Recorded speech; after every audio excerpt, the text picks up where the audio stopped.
I had always loved flowers. Ever since I moved into the Willow Creek subdivision, my small front garden had been my pride and joy. A simple patch of tulips, daisies, and lavender framed the walkway, adding color to the otherwise uniform rows of beige lawns and perfectly trimmed hedges. It wasn't much, but it gave my house a bit of personality, something this neighborhood desperately lacked. For the first few months, I thought everything was fine. My neighbors waved as they passed by. Some even complimented the scent of the lavender drifting through the air. But that peace didn't last long. It never does in HOA neighborhoods. It all began with a white envelope taped to my front door one humid Friday afternoon. The bold red notice of violation printed across the top immediately sent my stomach sinking. I tore it open thinking it might be a simple misunderstanding. Maybe I'd left my trash bin out too long or forgotten to pressure wash the driveway. But no. The letter was much pettier than that. According to the notice, I had violated Section 4, one of the landscaping guidelines, which stated that all front yard vegetation must adhere to the approved community design. My offense? Planting unauthorized flowers. Specifically, tulips and lavender were not on the HOA's approved plant list. The letter came with a $200 fine and a warning that additional violations would result in escalating penalties and potential legal action. At first I laughed. It seemed ridiculous. Who fines someone over flowers? But that laughter faded quickly when I saw the signature at the bottom of the page. Karen Whitfield, HOA President. Karen was the self-appointed queen of Willow Creek, a woman whose entire personality revolved around enforcing arbitrary rules. She was the type who measured her neighbor's grass with a ruler and took photos of recycling bins left out a few hours too long. I had seen her around, clipboard in hand, inspecting lawns like she was judging a beauty pageant, and now it seemed I had become her latest target. I tried to reason with myself. Maybe it was just a warning, a simple mistake. Maybe I could appeal it. So I checked the HOA handbook, all 50 pages of it, and discovered something infuriating. There was no specific rule banning tulips or lavender. The approved plant list Karen cited didn't even exist in the current version of the guidelines. She had made it up. I felt anger bubbling beneath the surface. I wasn't just upset about the fine. It was the principle of it. I worked hard to maintain my home, pay my dues, and follow the rules. I wasn't some careless neighbor neglecting their yard. But Karen had decided that my personal touch didn't fit the aesthetic, and in her world, that was enough to punish me. I called the HOA office to dispute the fine, but of course I was met with a polite yet robotic response. They told me the president's decision was final unless I presented my case at the next board meeting, which wouldn't be for another month. By then, additional fines could accumulate. It was a lose-lose situation, so I paid the fine. Not because I agreed, but because I knew it was just the beginning. If Karen wanted to play games, I would play too, just smarter. That weekend, I removed the flowers, all while neighbors watched from their windows whispering about the flower incident. The empty soil looked barren and lifeless, a visual symbol of Karen's petty control. But as I stood there with dirt on my hands, a thought formed in the back of my mind. A seed of defiance, if you will. What if I didn't just put the flowers back? What if I went further? What if, instead of giving Karen the neat uniform lawn she wanted, I gave her the exact opposite, while still staying within the rules? I spent the next week reading through every single HOA landscaping regulation, every word, every clause. I discovered loopholes, vague descriptions, undefined terms, and unclear restrictions. The rules required maintained greenery, but they never specified what kind. The regulations limited tree height, but not the number of plants. There were rules about fences and paint colors, but nothing about density. That's when the plans started to take shape. If Karen wanted to control my garden, I would give her something so perfectly legal, yet so outrageous, that she couldn't touch it. I was going to turn my front yard into a jungle. As the sun set that evening, I stood on my porch staring at the bare soil where my flowers once bloomed. It looked like defeat, but in reality, it was the calm before a storm. I knew Karen had won the first round, but she had no idea what was coming next. Because soon, her carefully controlled neighborhood would become the backdrop for the wildest, most unstoppable garden she'd ever seen. After that first fine, I knew I couldn't just let it go. The humiliation of being written up for flowers stuck with me like a splinter. Every time I passed by Karen's house, that perfect beige box with its lifeless shrubs and sterile gravel, I felt my determination harden. If she wanted control, she was about to learn what happens when she underestimates someone who reads the fine print. The next few weeks became an obsession. I dove into research like it was my full-time job.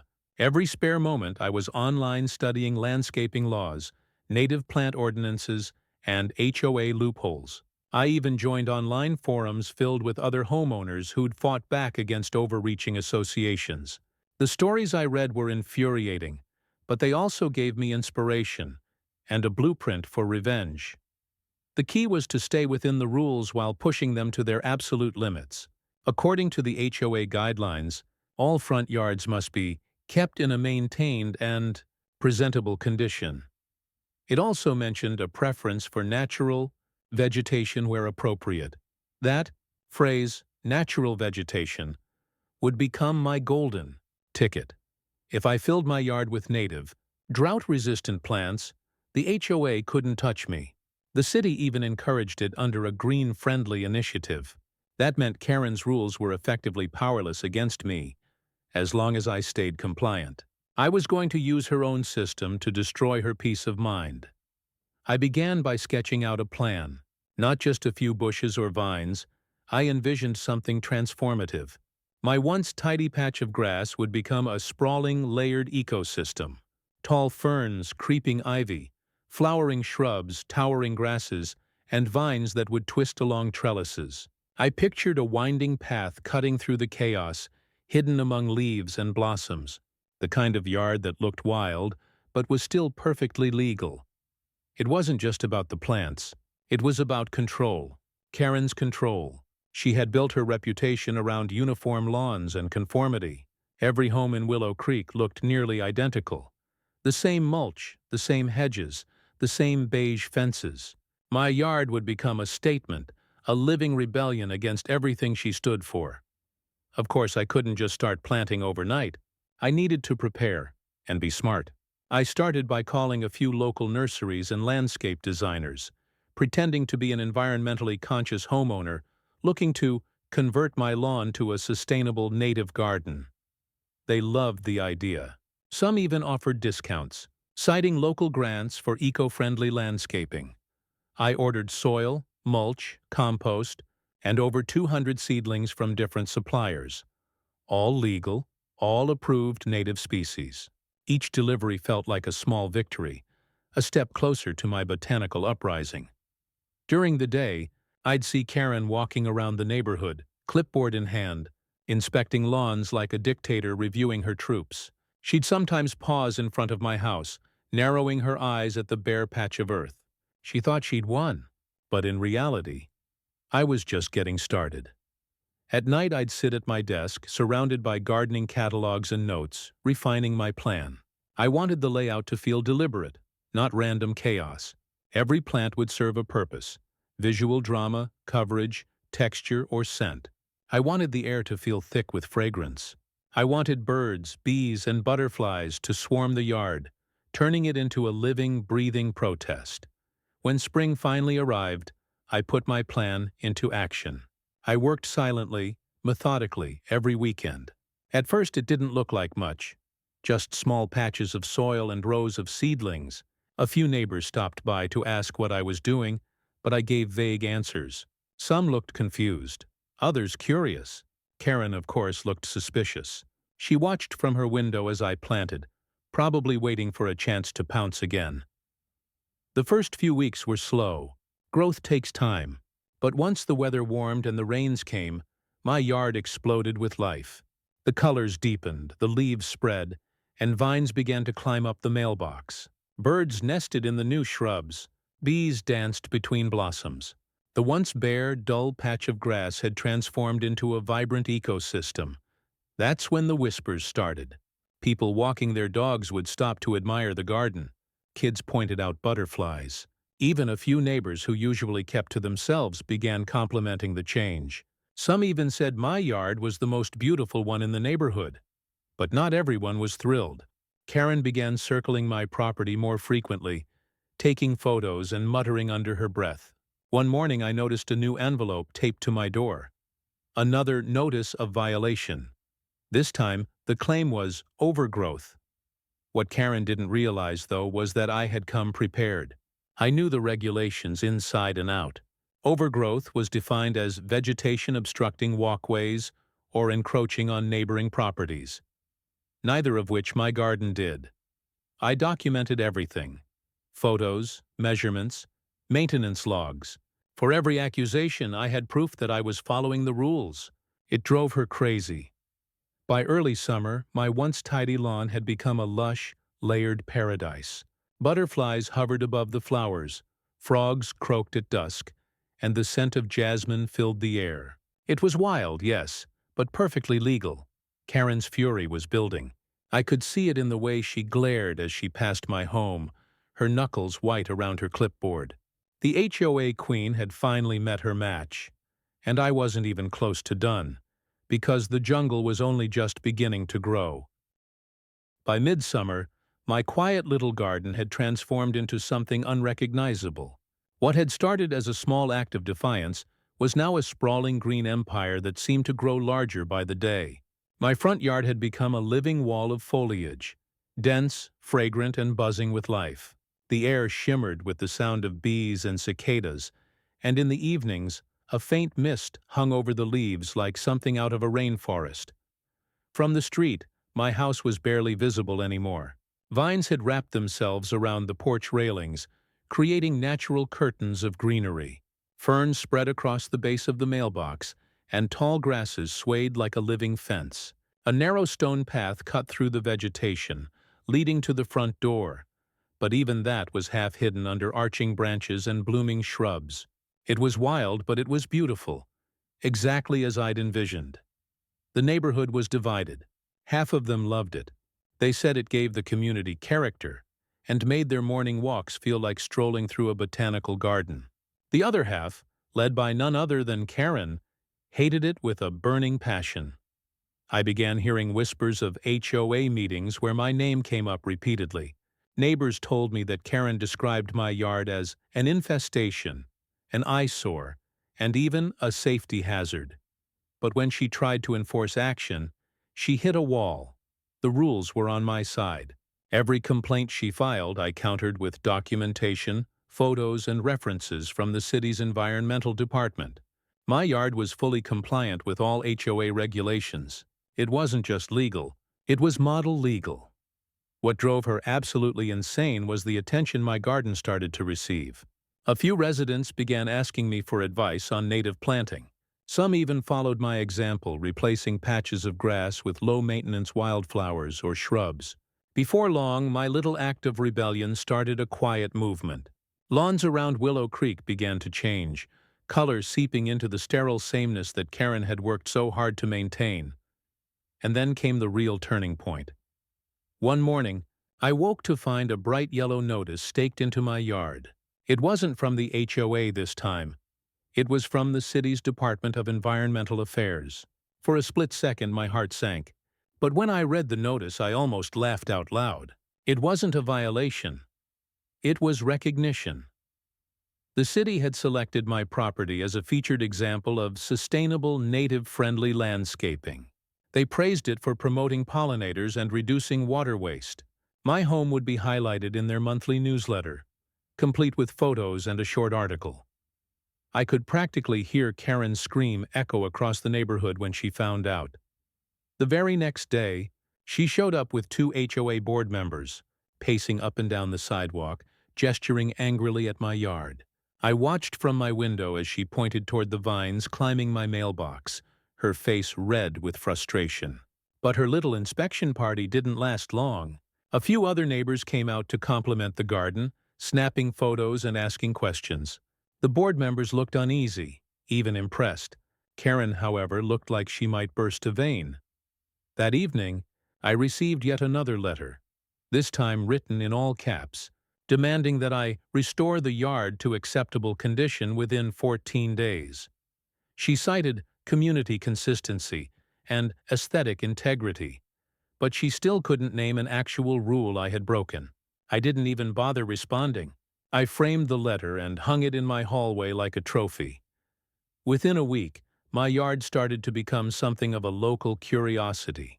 Cars slowed down as they passed, Joggers stopped to take photos. Even a local garden blogger reached out asking to feature it on her site. The story, "Homeowner Defies HOA with Legal Native Garden," went viral faster than I ever expected. By then, Karen's frustration had turned into something darker. She began sending courtesy reminders almost daily, nitpicking minor details like the placement of my garden stones or the height of a trellis. She even tried to accuse me of harboring pests because she saw a raccoon one evening. It was desperate and pathetic, but instead of backing down, I doubled down. I added more plants: vertical vines, hanging baskets, climbing roses, and a few small fruit trees. The yard became denser, richer, and more defiant with each passing week. Every inch of soil was covered with something alive, something beautiful. At night, when the crickets sang and the glow of the moon filtered through the leaves, I'd stand on my porch and admire the chaos I had created. It wasn't just a garden anymore. It was a symbol, a declaration that one person could stand up to petty authority and win. But I knew Karen wouldn't let it end there. She was too stubborn, too obsessed with control. And sure enough, her next move would push things to a level I hadn't anticipated, because Karen wasn't going to rely on the HOA anymore. She was about to make it personal. It started quietly, the way most petty wars do. At first I noticed little things. My trash bins mysteriously tipped over, footprints through the edge of my garden, a broken solar light near the walkway. Small, annoying incidents that could have been anything, but I knew better. Karen's patience had run out, and now she was done hiding behind HOA letters and official warnings. The first real escalation came on a Sunday morning. I stepped outside with my coffee and saw a sign staked into my yard. It read, "Eyesore of Willow Creek, a disgrace to the neighborhood." The font was bold, the letters uneven, and at the bottom someone had scrawled, "Concerned residents." Of course, there was nothing concerned or collective about it. It had Karen written all over it. I pulled the sign out, tossed it in the bin, and tried to move on. But the tension was building, and everyone in the neighborhood could feel it. Karen began patrolling the street even more frequently. She'd slow down in front of my house, phone in hand, snapping photos from every angle. Once I caught her leaning over my fence line, pretending to inspect the sidewalk. Another time, she called out to a landscaper who was trimming a neighbor's hedge, pointing toward my yard as if giving him a warning. It was harassment disguised as vigilance. Then came the rumor campaign. A few of my neighbors started acting distant, no longer stopping to chat. When I asked one of them, an older man who had always been friendly, he hesitated before admitting that Karen had told people I was attracting vermin and creating a fire hazard. According to her, my garden was dangerous and unhygienic. But as ridiculous as those claims were, she managed to get a few people on her side. A small faction began supporting her, the ones who valued conformity over individuality.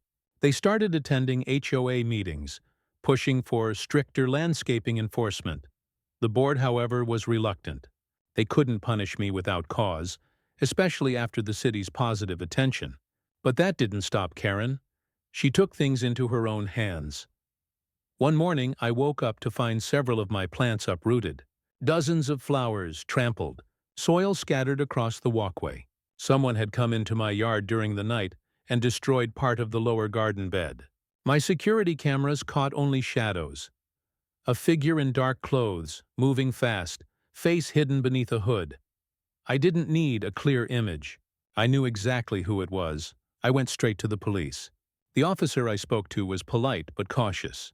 Without clear footage or proof, there wasn't much they could do. But I did manage to get a police report filed, and that small step would matter later. I also made one very strategic upgrade: high-definition motion cameras, with floodlights and automatic alerts. From that night on, every corner of my property was under watch. A few nights later, around midnight, the cameras triggered. Someone was walking up my driveway again. The lights flared on, revealing Karen herself, clipboard in hand, frozen like a deer in headlights. She quickly turned and bolted down the street. The footage was crystal clear and absolutely priceless. I didn't confront her directly. Instead, I emailed the video to the entire HOA board with a simple note. Please remind the president that trespassing is against both community guidelines and the law. The silence that followed was glorious. Within a day, I received an apology. Not from Karen, of course, but from the HOA vice president, claiming the incident was a misunderstanding. But I knew it wasn't. Karen had crossed a line and she knew it too. From that point forward, she avoided walking directly past my house. Still, her war continued in whispers, complaint emails, anonymous notes, petty gossip. But every attack she made only fueled me more. I doubled down on my garden again, adding a small pond near the center, perfectly compliant, complete with a filtration system and a city permit. It sparkled under the sunlight, reflecting the jungle canopy above it. Birds flocked to it. Dragonflies hovered over it. It was stunning. And when the city's monthly newsletter came out featuring my property on the front page, complete with the headline, "The Garden That Transformed Willow Creek," I knew I had officially won the battle for public opinion. Neighbors started coming by again, complimenting the yard, asking questions, even thanking me for bringing life back to the neighborhood. The same people who had once judged now smiled as they walked past. My garden had become a symbol, not just of rebellion, but of change. But victory always has consequences. Karen's power within the HOA began to crumble. People whispered that she was losing control, that her obsession with my yard had made her look petty and unstable. A few members of the board even started to distance themselves, quietly voting against her proposals. And then, the final blow came when a city official requested a community feature on eco-friendly homeowners. They wanted to film a short segment. In my yard. I knew Karen would lose her mind as I prepared for the cameras to arrive. I could feel the shift in the air, that fragile calm before the storm. Because when control starts slipping from people like Karen, they don't fade quietly. They explode. And that explosion was coming sooner than anyone realized. The morning of the filming started out peaceful enough. The air was warm, sunlight filtered through layers of green, and a soft breeze carried the scent of jasmine from my porch. I had spent the early hours tidying up, trimming a few overgrown vines, raking fallen petals, and making sure everything looked picture-perfect for the city crew. By mid-morning, a white van rolled into Willow Creek carrying a reporter, a cameraman, and a representative from the city's sustainability office. They were friendly and enthusiastic, marveling at the vibrant foliage and noting how much biodiversity had flourished in my yard. Birds fluttered between the branches, bees buzzed lazily around the flowers, and the gentle sound of running water from my small pond added the perfect touch. It was everything I had envisioned months ago, when I first began this project, but not everyone shared the excitement. Word of the filming spread quickly through the neighborhood. Within minutes, curious onlookers began gathering on the sidewalks, some genuinely interested, others visibly annoyed. And then, inevitably, she appeared. Karen. Dressed in her usual pressed blouse and visor, clipboard in hand like a badge of authority, she marched down the street with the expression of someone who had just discovered graffiti on her favorite statue. Even from a distance, I could see the fury in her eyes. She wasn't coming to watch. She was coming to intervene. She stormed up to the edge of my property, stopping just short of the boundary line. The cameraman instinctively turned the lens toward her as she began speaking, her voice sharp and demanding. I couldn't hear the exact words from where I stood, but I could tell by her gestures, pointing at the plants, waving the clipboard, shaking her head, that she was trying to stop the shoot. The city representative, a calm middle-aged woman, tried to reason with her. The conversation escalated quickly. Karen's voice grew louder, her tone shriller. She pointed directly at the camera crew, then at me, shouting something about violations and community standards. The cameraman didn't stop rolling. Soon, several neighbors had come out of their homes, drawn by the commotion. Phones were raised, recording from driveways and porches. Karen's voice carried through the quiet, mourning as she ranted about property values and unapproved vegetation. The city official tried to explain that my garden was fully legal and even environmentally commendable. But Karen wasn't listening. She was unraveling. For months, she had controlled this neighborhood with a clipboard and a rule book. But now, standing in front of cameras and witnesses, she was losing that control in real time. When the reporter asked if she was the HOA president, she proudly said yes, only for the city representative to clarify that the HOA had no jurisdiction over certified native gardens. The look on Karen's face was priceless. That split second when self-righteous confidence collapses into shock. The reporter's eyebrows lifted. The camera zoomed in. Karen's meltdown was officially on record. She tried to recover, but the damage was done.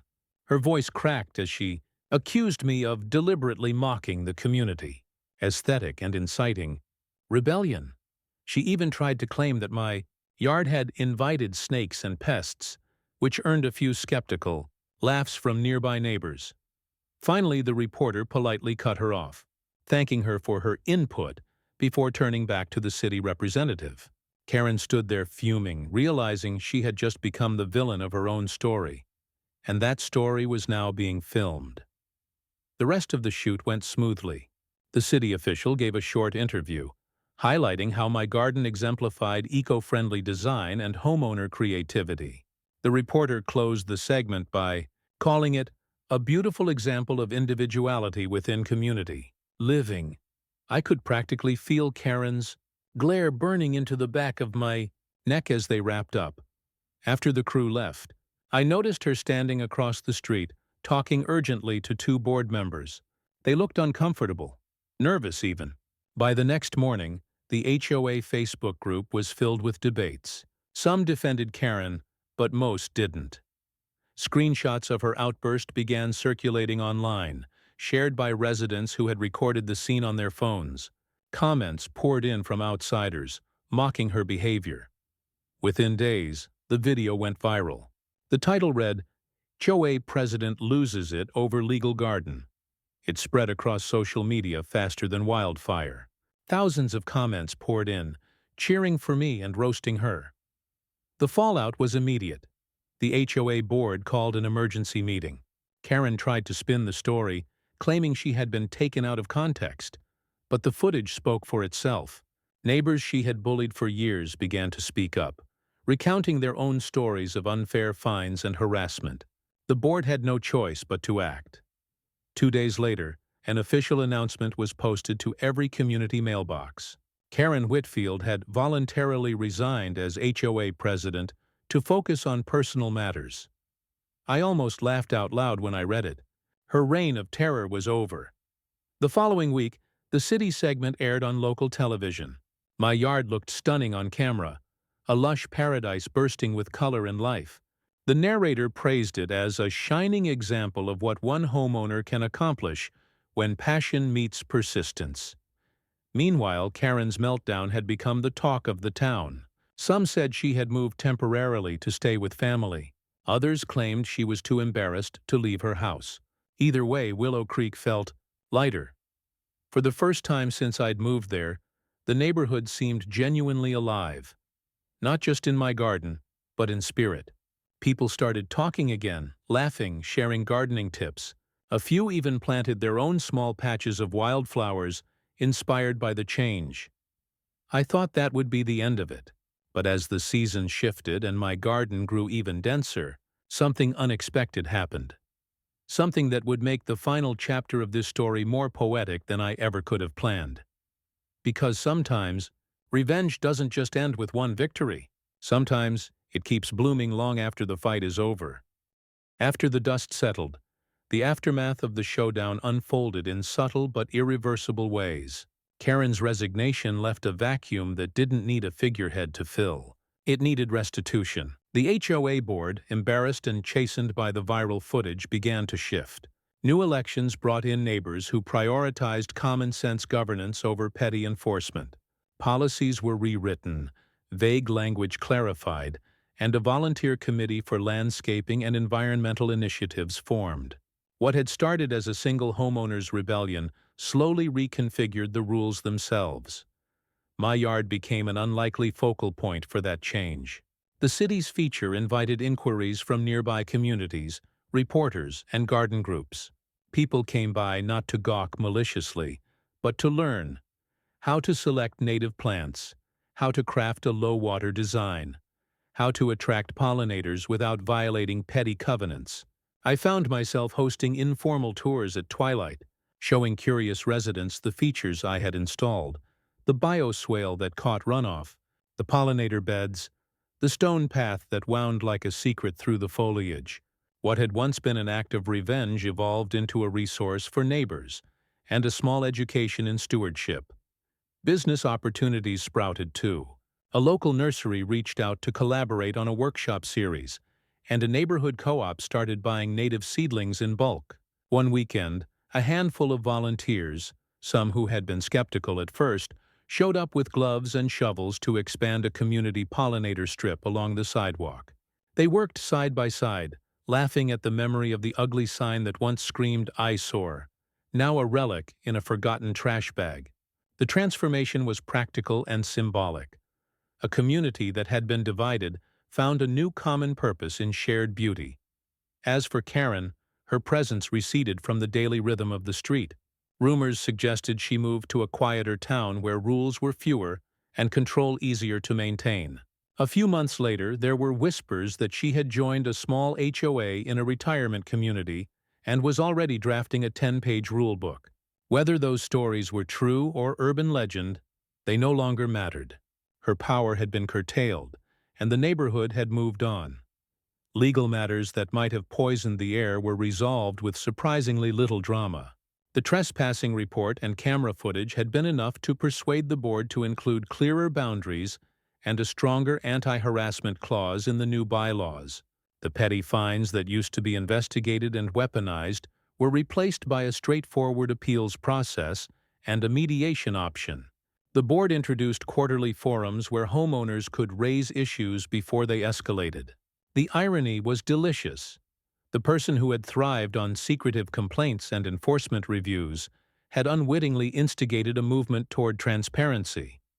Personally, the garden continued to grow in ways I hadn't predicted. The vines thickened, the pond hosted new amphibian visitors each spring, and the fruit trees that had been small saplings now produced more than enough for neighbors to share. Bees were no longer pests to fear, but emissaries of a healthy ecosystem that hummed outside my front door. The yard that had once been my private refuge was now a semi-public space, an urban oasis that welcomed people to slow down and notice the small miracles that happen when something is left to thrive. The real payoff, however, was quieter and deeper than the viral videos and city accolades. It was the steady change in everyday life. Polite conversations that used to end at hedges now spilled into porches. Mail carriers lingered to ask about the best time to plant lavender. Children who had grown up in uniform rows of shrubbery now learned to identify butterflies and the sound of certain birds. The neighborhood had softened in tone and in texture, and the uniformity that had once felt like invisible authoritarianism gave way to a patchwork of individual choices that still fit together. Looking back, the fine for unauthorized flowers felt almost comical. That precise moment of injustice, the crisp paper taped to my door, was the catalyst. It had lit a fuse that led to an outcome I never imagined when I first dug in the soil. A rebalanced community, new policies that protected homeowners rather than policing them, and a living space that reminded everyone that beauty and rule-following do not have to be mutually exclusive.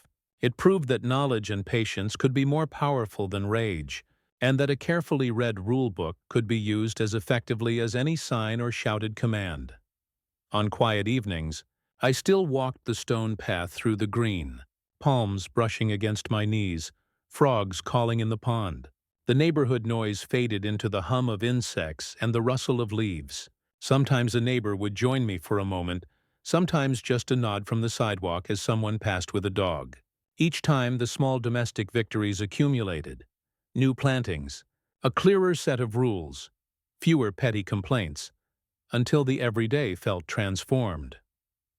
Revenge had been the seed, but what grew was far more than a petty victory. It was a little revolution that bloomed quietly, insistently, until the whole street leaned into something neither Karen nor the HOA had expected. A community alive with color, voice, and choice. In the end, the jungle I'd planted was not just a mess of leaves and flowers. It was the living proof that one person's stubbornness, guided by the law and patience, could change an entire neighborhood's mind. And so the jungle kept growing, wild, lawful, and utterly unstoppable.